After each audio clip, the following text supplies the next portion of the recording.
What's up, guys? Welcome back to Rob's Arsenal recap. So in this video, we're going to take a look at how Arsenal won that match, because it was a free-flowing match, right? And lots of players contributed to this beautiful performance, while others, people might criticize. But we're going to get into it right now. We're going to get into the formation. We're going to get into some of the stats of the individual player, and we're going to see that overall the team had a brilliant performance because some of the individual performances. So let's get straight into it right now. So basically, this was the team lineup against Burnley. We saw David Raya starts in goal again. So once again, we can identify that David Raya is our number one. So every single match that's of importance, David Raya is in the middle. So we can confidently say that David Raya is number one.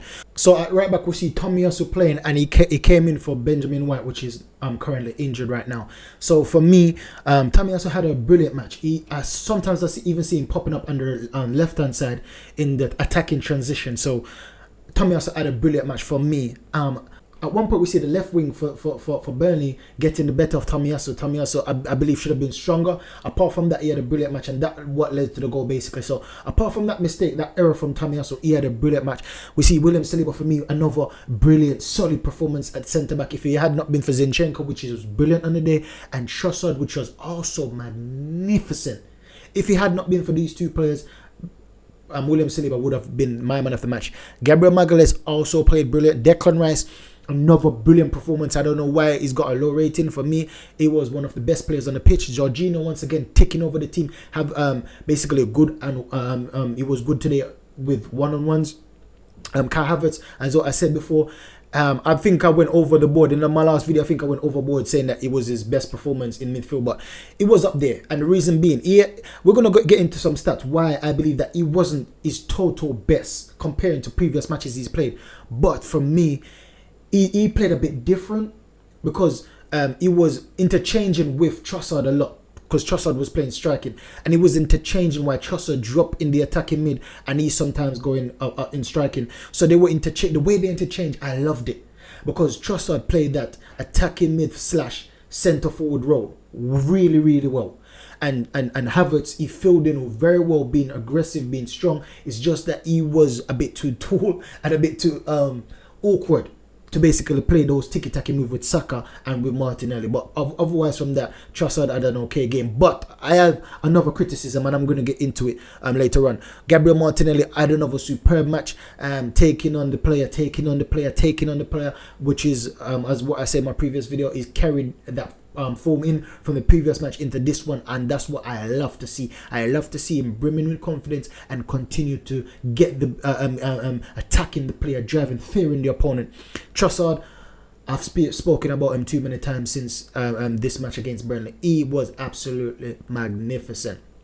Bukayo Saka wasn't his best second half, but I can see that he's getting back to his best. The match against Sevilla was a start. This one is continuing to do stuff, but it's like he switched the way he plays. He kind of changed up the way he plays. He's not really taking on people like how he used to. He's more looking like he's looking for 1-2 touches with his teammates. He's not trying to do it all alone like how he used to do it and getting good success. But I believe that he will do that again coming to the end of the season. Coming to the midpoint of the season, he's going to get back to the way he was. But for now, I think he's trying to manage how much he gets attacked, how much he gets kicks. And for me, if he's scoring goal and he's getting assists like he is, I think he got assist today. Yeah, he got assist. I think it was his assist for Trossard's goal. If he continues the way he's playing and get assists, getting goals, I don't mind. I really don't mind. But if he's going to drop off in terms of his productivity because he's scared of getting tackled, he's scared of getting injured, then that's it for me. We need to have someone else that can fill in for him. So this was the match stats, right? We got 3 goals to their 1. Expected goals, we have 2.1, so we're overdone. Or expected, we had 16 shots, 6 on target, which is, we could have done better, right? 280, 16, at least half, at least 8 shots on target we should have had, right? And open shots played 10. Possession, we had 63% to theirs, 36. 590 passes, 490 completed. At field tilt at 73. Final third entries 56. Expected goal fit 4.4. Deep touches 67. Zone 14 touches 38. Progressive passes, we have 45. Dribbling, we had 12 and 5 successful.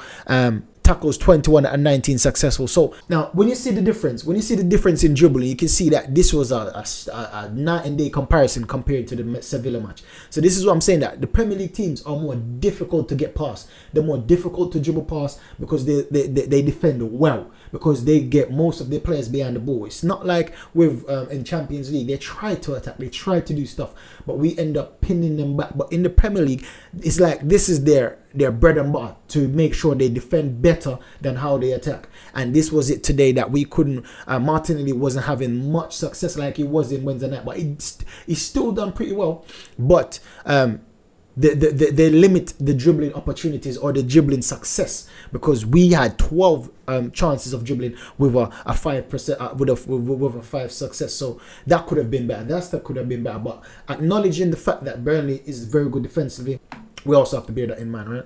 So this is how we set up in terms of the first half and the second half. So the first half, we see that the team Saka and Havertz playing together on that side, and we see Martinelli and Trossard playing together on that side. So they're playing in twos, and this is what I'm saying. This is the first I'm seeing this formation from Arteta. Normally you see Martinelli further forward than everyone else, but you see they're in a similar lineage in terms of Saka and Havertz and Martinelli and Trossard. They're in a similar line across the line of the pitch, right? But in right and left. And I've never seen this formation. So this is why when Arteta said that, listen, we change about 36 formation to 42 formation per match, you have to take his word for it, because look at this.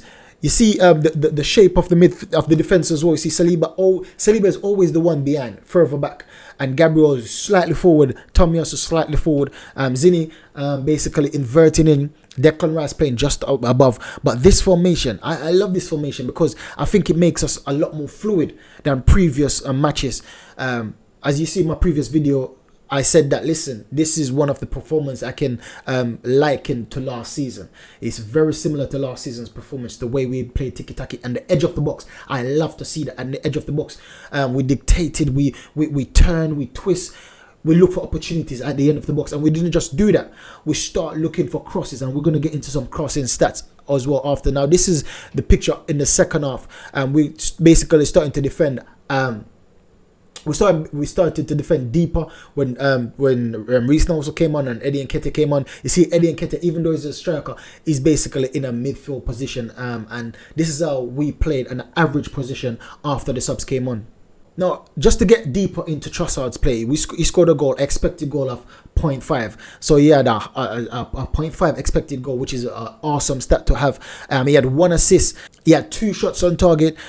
He had 1 block shot, dribbling attempt. He had 2, but he had 1 successful. He hit the woodwork once. He had 28 passes, but 22 being successful. He had 2 key passes and 8 crosses. So he put the ball in the box 8 times. And 1 being successful, and he had 1 big chance created. He had 6 ground duels and 1 free. Now, as what I'm saying, that most times if you have good ground duels and you win most of them, you're gonna have a good performance. That's like a rule of thumb.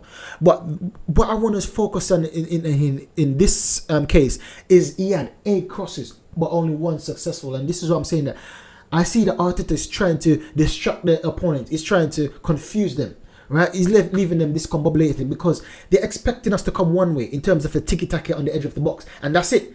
They're not expecting us to whip in balls in all the time. Trossard, just 1 player whipped in 8 crosses, so leading into the match what's to be expected, right? So Arteta has been confusing them, and I love that from my manager. I tell you, this guy is brilliant. Arteta is awesome. When we take a look at the 5 best players on the pitch, we got Trossard obviously at number 1 with an 8.9 rating. Alexander Zinchenko number 2 with an 8.9 as well. Saka with a 7.9. Burge, he defended very well. He defended very well, especially Martinelli. He defended Martinelli really good in this match. And William Saliba coming up at number 5. So these are the top 5 players on the pitch overall. And for me, when you take a look on the duels, right? So Zinchenko was in 8 duels, ground duels, and he won 7 of them. I told you, anyone that's in most of all in the duels and winning majority of them, they're just gonna automatically have a good match. The same with Burge. This is why he's even being mentioned right now, because he had a 5 out of 5 ground challenges. 5 out of 5. And even though he got a 27 passing, Yeah, that's not just it. The way he defends is also good. So I have to give him credit for that. I have to say, well done, Burge, because the way we played, the way we play aggressive, we played tiki-taki, and he still managed to get 5 successful ground duels. That shows you that this player is a very good player. Now, when we take a look at the goal probability, Leandro Trossard was obviously on top. Now, the dark blue represents the regular passes, the light blue represents set play passes, the dark green represents carries. As you can see the key at the bottom right hand side. I'm not going to even go into it. You can see at the bottom right. So you can see Leandro Trossard is number 1 at this. And when you take a look on the color variants, he basically had a better action in terms of set play passes. So this is why I'm saying that he was the one that set up the goal for Saliba, and it was a cross. So you understand why he was so successful at this. But when you take a look on the turnovers, he had the highest turnover because he was the most risky player on the pitch. He tried the most stuff.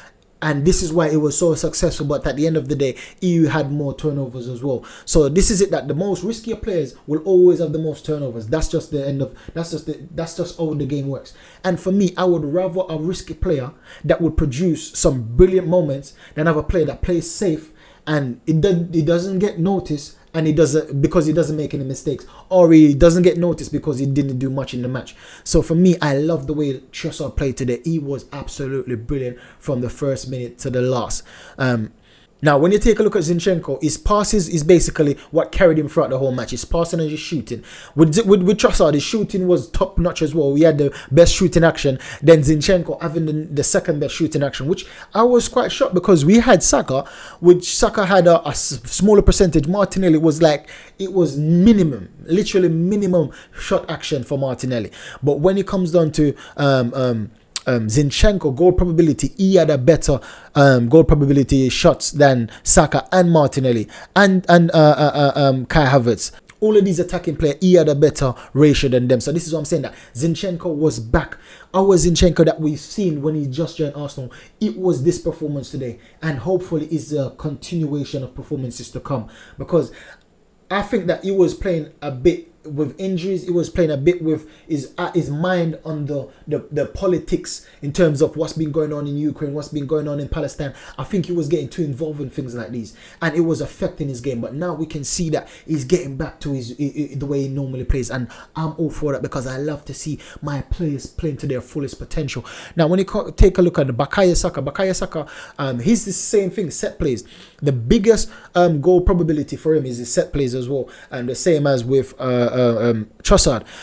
Take a look at Gabriel Martinelli. His carries is what's basically I noticed. His pass, yes, his regular pass is good, but his carries are better than everyone else on the team. And this is what Martinelli is brilliant at: carrying the ball, driving on opponents, putting the fear factor in them. And we can see that based off the stats, it was very good at it today. And when you check on receives, Trossard and Martinelli were best at receives today as well. And incidentally, they were playing on the same side. And we're going to get into the passing map as well, that shows that on the left hand side we were more receiving the ball from Declan Rice and Zinchenko, because if Zinchenko have a good match, it's obviously that the left hand side is going to have a good match. Trossard have a good match, and Zinchenko, that's a no-brainer that the left hand side is going to be our best side in terms of attacking display. So basically this is a ground duel map, right? And when you take a look at it, Martinelli is number 1. So you see that Martinelli was having a nice time over there, but it's not just a nice time because he lost 8 of his duels. He was in 13 duels and he lost 8 of them. He won 5, but for the fact that he lost 8, for me, Martinelli should have been stronger. Now, when Zinchenko is in second in terms of duels, Trossard is in third. Now, this is what I'm saying, that normally Kai Havertz is number 1 or 2. But you can see that he didn't have the best of matches in terms of his defensive display, because where is he? Kai Havertz is number 8 in this list. And normally he's number 1 or 2 with him and Gabriel J. Gabriel J is not in the team, so I expect Kai Havertz to be number 1. But you can see this is why he got substituted at 60th minute or something like that, because this Arteta was basically complimentary of him and praising him that, listen, he does what I need him to do.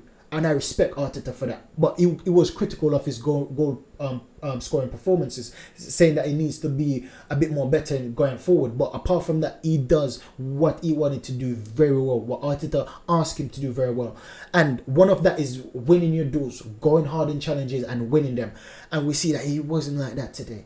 So this was it that, for me, the reason why I said he played well is because I can see him swapping between Trossard and going forward and attacking the ball and having the confidence to having shots on goal. Even though he missed the header missed the goal, he had the confidence to get in that area and jump in for the ball as well.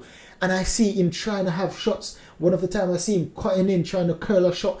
And for me, this I'm telling you that Havertz is getting better and better. His confidence is improving, and it's only a matter of time before these chances, even one or two of them, starting to go in. Then we're going to start singing his praises. So his defensive display in terms of duels was poor, but what he tried to do in terms of the attacking play, holding up the ball, being that player that Trossard can swap with. To come Trossard going in the midfield and he goes in attack, and this is why Trossard was whipped. So if you see that Trossard is crossing the ball 8 times, so is he crossing it 2? But most of the time he took corners, right? So this was why he was crossing it. But some of the times he wasn't being not all of them were corners. So where was he crossing it from? Who was he crossing it to? And it was Kai Havertz. So this is what I'm saying, that they alternate position really well in this match. Now, when you take a look at aerial duels, one of the key things here you want to realize, Zinchenko winning 7 out of 8 aerial duels. Being a sharp player, being a player that normally hides from the ball, being a show player, being a player that normally hides from the ball, Zinchenko is winning 7 out of 8 duels. Now, the next one you want to understand is Bukayo Saka winning 4 out of 4 aerial duels. So this is what I said in my previous video, that listen, we've been comparing Saka to Messi, most of the fan base. Some may not, because some may value Messi at a higher standard. But most of us some of us will be comparing Saka with Messi. Now, Messi is not good in the air. And I believe that if Messi was good in the air, man, there would be no debate in terms of who is better, Ronaldo or Messi. But the debate there is because Ronaldo scores a variety of goals, and he's very good at headers. Now, if Saka can improve his heading ability, is because if you can, and one of the time he went up for the header, it was to header the ball back in for Trossard's goal. So if you can improve that, this is what I'm saying, that he can be a hybrid between the two, between Messi and Ronaldo. And if he's a hybrid between the two best players in the world, then obviously he's gonna be the best in the world, right? And for me, Saka is on that trajectory to be the best in the world after these players retire. So we know that Zinchenko have a defensive frailty, but in this match, he wasn't dribbled past, not even once, right? And another thing that we want to highlight, that he had 116 touches. That's a lot of touches for a defender. But we know that he's not a defender. He's basically like a defensive mid and an attacking mid and a striker. With that shot he had on goal, that's a striker shot, right? And he had an 82 out of 94 passes at an 87 passing accuracy. 82 passes in a match. No, not even 82. 94 passes in a match. And having 82 of them being successful, man, you had an absolutely brilliant match today. And congratulations to you, because for the previous matches, Arsenal fan base have been critical of you. But today you done very, very well. So big up Zinchenko on his man of match, or the man of match competition performance, or man of match. So well, some people's man of match, but my man of match is Trossard. But if it's not Trossard, it would be Zinchenko. If it's not those two, then it comes down to William Saliba. And go straight into William Saliba, scoring a goal, a magnificent goal.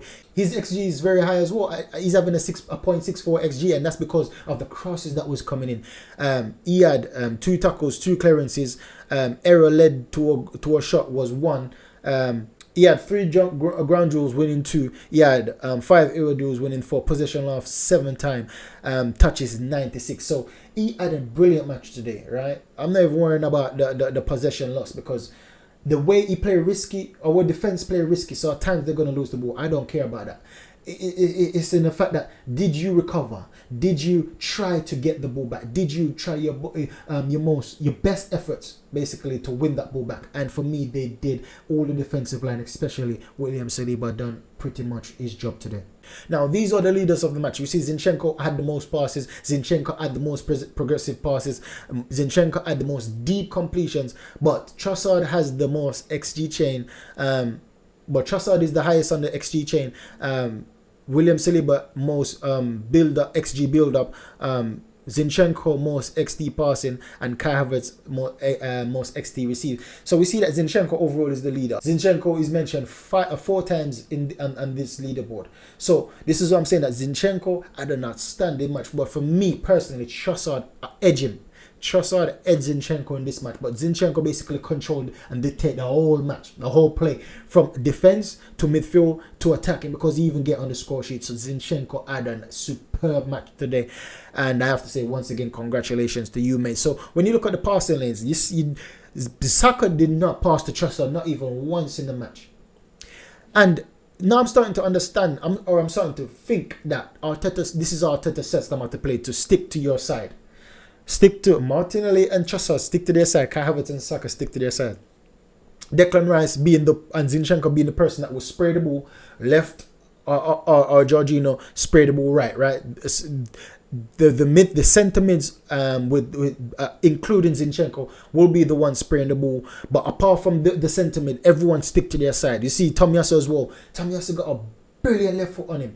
I see Tomiyasu spraying the ball right on, and the defender don't expect that, because for the position where Tomiyasu was, and to be cutting back, going back towards goal, and then looking up and see Martinelli and switching it with his left foot, they're not expecting that, because you're not expecting a right foot player to be accurately passing the ball across the field so many times and be that accurate. So I love Tomiyasu's 2 foot, basically the way he plays. It gives us more option. It gives us more opportunities in terms of the attacking phase of the play, and more chance to get out as well when we're defending, having this cross-field vision and these cross-field passes. So this is it, that this performance, even though we played against a smaller team like Burnley, a team that's fighting to stay up in the Premier League, even 12 matches in, I believe that this performance, we can't take it lightly. Because we see Liverpool almost lost to Luton last week. So to be thumping Burnley, lose, not having Partey in our team, not having Jurriën Timber in our team, not having Benjamin White in our team, not having Nketiah just came back from injury, not having Jesus in our team, not having some of our important key players, and we're still thumping them. For me, this is a good sign of a champion winning mentality. Because when these players come back in the team, we're going to be even better. We're going to be even more stronger. So to be grinding out results, it's not like Tottenham, they lose some of their best players now, and they're losing to Wolves. Right? Liverpool right now, they've got a few injuries, but not enough to be almost losing to Luton. Man United, enough said, enough mentioned. I've spoken about Man United lots of time. Chelsea, I believe, will do a job on Man City. So let's wait for that match. Let's see the match against Man City and Chelsea, how that match will go, because I believe that Chelsea will give them a run for their money. So that's the video there and then, guys. Make sure you hit the subscribe button. Make sure you hit the like button. Turn on your bell notification, not to miss out on any of my latest videos. So catch you in the next video, guys. Goodbye.